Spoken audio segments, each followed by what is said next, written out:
For me, it really came down to the opportunities that I had to call hockey games while I was there.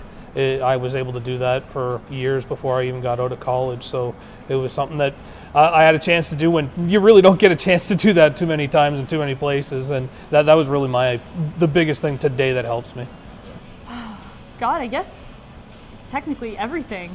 It's hard to think back now. Oh God, I'm trying to remember 10 years ago and everything.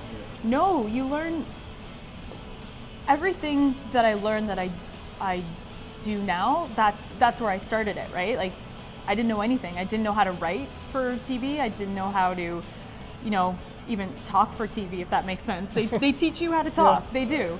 And things were so different, especially for Matt, because it was a long time ago.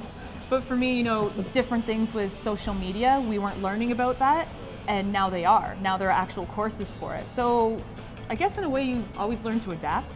For me, it just keep plugging away at everything. You never know when it's going to pay off. That's the thing. You don't know when calling junior A games for 10 years, even though you haven't called one for 5 years, a job's going to come up in your hometown. You're going to say, that's a job I'd like, and then you get it. Yeah. That's my situation. I called those games up on the radio station there for 10 years, and I stopped doing them. I focused on doing talk shows at the radio station and tried to take my career in another direction because that's the way it looked like. But you never know when those things that you've done in your past are going to be beneficial to you, so don't take anything lightly. Just do it as best you can, and you never know if it'll come back and help you out somewhere. I guess my advice is mainly for girls, right? Being a female, needless to say, has its disadvantages, but it has its advantages.